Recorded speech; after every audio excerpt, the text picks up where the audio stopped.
अमरावती शहरातील Rajapeth police station हद्दीतील हनुमान प्रसारक मंडळच्या बाजूला असलेले माधवनगर येथे राहणाऱ्या प्रदीप मातने या सुवर्णकाराच्या घरात दोन लुटारू शिरून चाकूचा धाक दाखवून त्यांच्या घरातून सर्व दागिने लुटून पसार झाल्याची धक्कादायक घटना घडली आहे। प्रदीप मातने यांचा सुवर्णकाराचा व्यवसाय आहे। रविनगरात त्यांचे सुवर्ण प्रतिष्ठान आहे। ते दुकानात गेले असता त्यांच्या माधवनगर निवासमध्ये त्यांची पत्नीसह दोघे घरी असताना याचाच फायदा घेऊन आरोपींनी घरात प्रवेश केला। यात लूटमार करणाऱ्यांचा प्रतिशोध केला असता आरोपीने घरातील 3 जणांना चाकूने जखमी करून हवेत गोळीबार करून पळ काढला। या मोठ्या धाडसी दरोड्याने अमरावती शहरात एकच खळबळ उडाली आहे। या घटनेची माहिती होताच राजापेठ पोलीस दाखल होऊन तपास करायला सुरुवात केली आहे। पोलीस आयुक्त आरती सिंग यांनी सुद्धा तात्काळ रात्रीच घटनास्थळी भेट दिली आहे। ही मोठी चॅलेंज घटना असल्यामुळे पोलिसांनी सर्वत्र नाकाबंदी करून वाहनांचा तपास सुरू केला, तरी सुद्धा अट्टल चोरटे मात्र सापडले नाहीत। शनिवारी रात्री शुभांगी मातने यांना चाकूचा धाक दाखवून चोरट्यांनी घरातील सर्व दागिने व त्यांच्या अंगावरील दागिने काढून घेतले। या दरम्यान प्रदीप मातने हे घरी आले असता त्यांनी चोरट्यांचा सामना केला असता चोरट्याने त्यांना देखील चाकू मारून जखमी केले आहे। काहीच वेळानंतर चोरट्याने आपल्या जवळील दुचाकी सोडून दुसऱ्यांची रस्त्यावर उभी असलेली दुचाकी घेऊन पोबारा केला। दुचाकीने तेथून पळ काढीत असताना त्यांनी हवेत गोळीबार करून सर्वांनी पळ काढला। रविवारी सकाळी पोलीस उपायुक्त शशिकांत सातव यांनी राजापेठ पोलीस स्टेशनमध्ये दाखल होऊन प्रकरणाची संपूर्ण माहिती घेण्यात आली। यात राजापेठ पोलिसांनी एक दुचाकी ताब्यात घेतली असून त्याचा सखोल तपास करायला सुरुवात केली आहे। अमरावती शहरात घरात घुसून चाकू मारून 70 ग्रॅम सोने, 7,000 नगदी असा लाखोंचा ऐवज चोरट्याने हमला करून पोबारा केल्याने आता शहर पोलिसांना मोठे चॅलेंज तयार झाले आहे। तेव्हा ते दोघे जणे गेटच्या बाहेर होते। हा, आणि ती अर्ध्या तासात परत आली। तेव्हा ती बाईक तिथंच होती त्याची, ते नव्हते म्हणजे ते जे एंट्री आहे त्यांनी ते सर्व्हिस गल्लीतून आमचे ते गेट आहे तिथून ते आतमध्ये एंट्री केली होती ऑलरेडी। गाडी समोर होती बरोबर, एंट्री त्यांनी केली होती। फक्त आता लहान भाऊ होते ते वर समजा आता टीव्हीत बसले होते आणि ते म्हणतात की आता कोणी पाहिलं म्हणतात का टेरिस वर गेले ते पहिले अजून वर। अच्छा, अजून वर थोडस। आता आमच्या इथे ते मुलं गेलं राहतात तर असं होऊ शकते कप्प गेले का कोणी असेल बरोबर।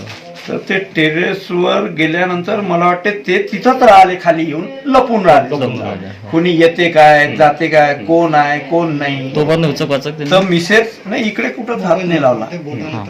मिसेस अर्धा घंट्यानं परत आली बाहेरून। हा, तिनं गेट उघडलं, दरवाजा उघडला, कपडे चेंज केले आणि त्यांना तो लाईट दिसला असेल हालता चालू आहे म्हणून, आलं बा कोणतरी आलं। तशीच त्यांनी ते एंट्री मला वाटते अशी केली आणि हे मिसेस थोडीशी बाहेर गेली सर।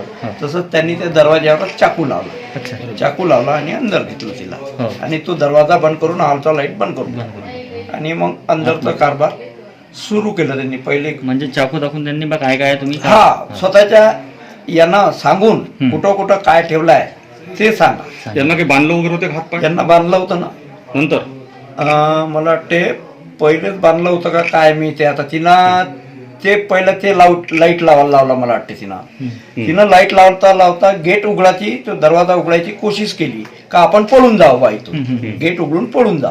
वहिनी समोरून आल्या त्यावर त्यांना लगेच चाकू लावला। हा, तेव्हा ते अंदर आणला आणि ते दरवाजा आले होते, आतमध्ये नव्हते आले, मागूनच आले झटपट 2 मिनिटं 3 मिनिटाचा फरक बाहेरूनच चाकू लावला आतमध्ये बोल। हा, तिनं ते लाईट लावला आणि गेट उघडायचा कोशिश केला, तसंच त्यांनी ते चाकू मारला तिच्या हा, चाकू मारला आणि गळ्याला लावून घेतला आणि हातपाय बांधून घेतले। पाय नव्हते बांधले, हात बांधून म्हणजे एवढे फिट बांधले का लिमिट। घाव वगैरे काय नाही, गळ्याची पोत तोडली तर मार तर नाही लागला आणि मग तिच्याच हातानं स्वतः काढून देतो कुठं आहे तर ती हात नाही म्हणे, कुठं काहीच नाही आहे म्हणे, तुम्हीच पहा म्हणे। मग त्यांनी ते पाहिलं आणि जे दिसत गेलं तिथे ते घेतलं? त्यांनी जमा करून टाकलं हो, पहिले हो, हो. जे सापडलं ते, बरोबर. आणि मग राहिली कॅश. त्यांना वाटलं एवढं मोठं हे आहे तर कॅश घरात आहेच कुठं नाही कुठं, हं. तर 5-7 हजार रुपये तिच्याजवळ काहीतरी होते जे वाटते काही असेल. पर्समध्ये, जे काही होते ते त्यांनी पर्समधून काढून घेतली. ते काढून घेतले. हं. आणि नंतर हे म्हणे पैसेच नाही आहे, आता पैसेच नाही, तुम्ही काही करा म्हणे. पण ते तरी मानले नाही. ते हे खोल, ते खोल, ते खोल. त्याचा 15 ते 20 मिनिट टाइमपास झाला तो ड्राफ्ट पाहण्यात, बरोबर. इकडे तिकडे.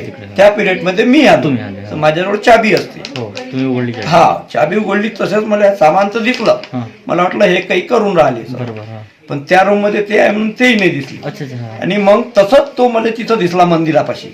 हां. तसाच दिसला. त्यांना माझ्याजवळ चाकू आणि कट्टा, चाकूच लावला, आणि एक कट्टा तिच्याजवळ जो होता त्याच्याजवळ होता. हां. तो तसंच लावला आणि त्याचा माझं झटापटी सुरू झाली.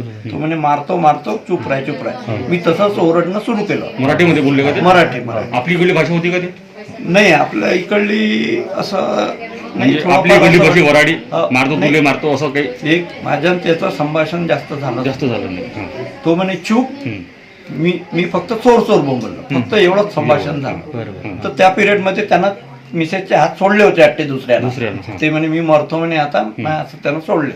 मग जसा माझा आवाज आला तसाच तो, त्याला वाटलं घरात कोणतरी आला, तसाच तो आला आणि तिथं जटापटी तुमच्यासोबत सुरू झाली. म्हणजे माझ्या अंगावर दोघांची. पडल्या आणि दोघे. मिसेस माझ्या अंगावर येऊन पडली का मारू नका म्हणे चाकू. अरे बापरे. मग तो मला मारून आला होता ना. हां, हां, हां. तर मिसेस आली, तर तुम्हाला जे घेऊन जायचं आहे ते घेऊन जा आणि मारू नका.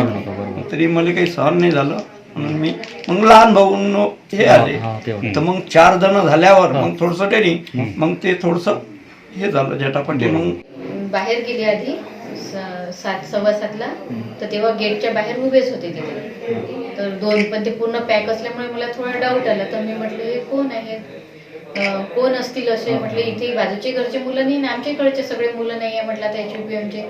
पण मी असं बघितलं तर म्हटलं जाऊ दे. एक असं तोंड करून होतं आणि एक त्याच्याकडे, आणि त्यांच्या गाडीला टेकून होतं. मी म्हटलं जाऊ दे असेल कोणी. मी आपली गाडी घेतली आणि निघून गेली. मी 8ला घरी आली. 8ला घरी आल्यानंतर गेटमधून आली तेव्हा गाडी होती पण तिथे कोणीच नव्हतं. मग मी डोअर ओपन केलं, असं नेहमीसारखं ओपनच ठेवलं समोरचं. आली इकडे आतमध्ये, कपडे वगैरे चेंज केले आणि म्हटलं आपण काहीतरी अजून साफसफाई करावं, वेळ आहे. तर मग मी माझ्या मावस भावाचा फोन आला, तर मी फोनवरच बोलत होती बेडरूममध्ये आणि अशी तिथेच बोलली त्याच्यासोबत. आणि बोलता बोलता अशी निघायला लागली डोअरमधून. तसेच आले एकदम किचन मधून की या हॉल मधून? बेडरूम? नाही हॉलमधूनच आले असतील ते. बाकी मला काहीच नाही दिसलं. मी त्या डोअरमध्येच होती समजा तिकडे म्हणजे थोडी. तुम्ही बेडरूम मधून बाहेर हो निघाले? हो, बाहेर निघून राहिली तर तिथेच पकडलं नाही. एकदम एकाने डोक्याला गन लावली आणि एकाने चाकू लावला. तर मी 2दा जोरात ओरडली. बाजूच्या घरी आवाज पण गेला. त्यांना वाटलं मग मुलं आहे की काय खेळत असतील. तर जोरात ओरडली तर त्यांनी चूप चूप चूप केलं आणि तोंड दाबलं मग माझं. आणि मस्त म्हणे ओरडू नको, काय आहे ते म्हणे कपाटात जवळ वगैरे नेलं. तर मी म्हटलं काहीच नाही आहे म्हटलं आमच्याकडे, इतकं मोठं घर म्हणे तू म्हणे काहीच नाही आहे म्हणे. म्हटलं खरंच नाही आहे म्हटलं दादा. तो म्हणे असं म्हणे. मग ते असे चाव्या दाखवण्यात मी टाइमपास करत होती, पण ते स्वतः हात नव्हते टाकत. मला म्हणे की काय त्यांच्या हातात म्हणे, काही होतं काय? का? त्यांच्या हातात ग्लोव्ह वगैरे होते का? हो होते म्हणतात. हे माझं तर एवढं काही हे नाही त्यावेळेस. तर मग मला म्हणे की नाही, पण मी असंच दाखवलं त्यांना की नाही आहे, काही नाही आहे. मग त्यांनी तरी आतमध्ये हात टाकून रवी घेतलीच, ज्याच्यात जे होतं ते सगळं ते घेतलं. त्याच्यानंतर मग ते बाकीचं पण फेकफाक केलं, ते पण घेतलं. आणि मग त्या बेंटेक्सच्या बांगड्या, ह्या कशाच्या बांगड्या आहेत म्हणे. म्हटलं ह्या अशाच आहे म्हटलं बेंटेक्स. म्हटलं सगळ्यात आधी तर गळ्यातलं मंगळसूत्रच तोडलं. आणि त्याच्यानंतर मग त्यांनी असंच मग फेकफाक ते जे भेटलं ते सगळं घेतल्यानंतर ते 5 ते 7 मिनिटाच्याच आतमध्ये त्यांनी ते सगळं घेतलं कपाटातलं आणि फेकफाक केलं. मग ते कॅशच्या मागे लागले. कॅश सांगा म्हणे, कॅश सांग म्हणे, कॅश सांगा. मी म्हटलं कॅश आहेच नाही म्हटलं दादा घरात. म्हटलं इतकं मोठं घर म्हणे, खोटी बोलून राहिली म्हणे, चुपचाप कॅश देऊन दे म्हटलं. मग त्यांनी माझी पर्स होती तिथे, त्या पर्समधलं सगळं काढलं. त्याच्यात 4-5 हजार होते ते घेऊन घेतले. ATM कार्ड दिसलं त्यांना, तर हे ATM याचं पासवर्ड हे सांग म्हणे, पासवर्ड. तर मी म्हटलं हे ATM कार्ड नाही आहे म्हटलं. त्यांना म्हटलं हे याचं शॉपिंग कार्ड आहे म्हटलं, बँकेकडून देतात ना म्हटलं आजकाल फ्री.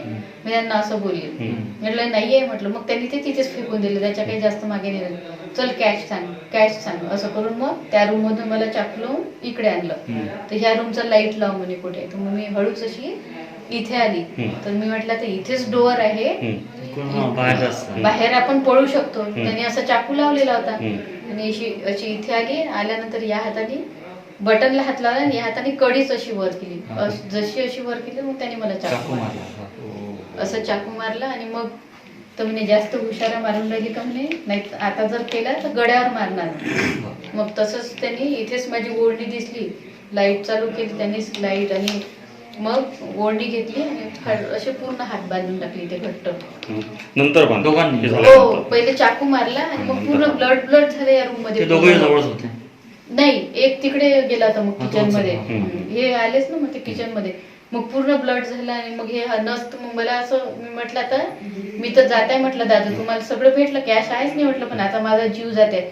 मग त्याला काय वाटलं, त्यांनी हाताचे हे सोडले आणि हळद कुठे आहे म्हणे, हळद कुठे आहे. मग तिकडे किचन मध्ये नेलं चाकू लावून. तर मी डबा काढला तो हळदीचा, आणि मग तो हळदीचा डबा काढल्यानंतर त्या टाक म्हणे ते हळद. तर मी तर ते सगळे खालीच टाकले, त्याच्यावर आपल्याला सुचतेच काय.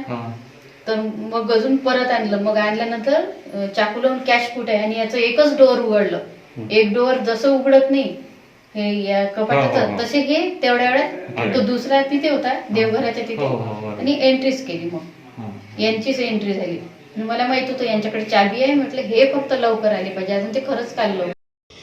AS न्यूज महाराष्ट्रासाठी अमरावतीवरून रुपालीसह अनिल साखरकर.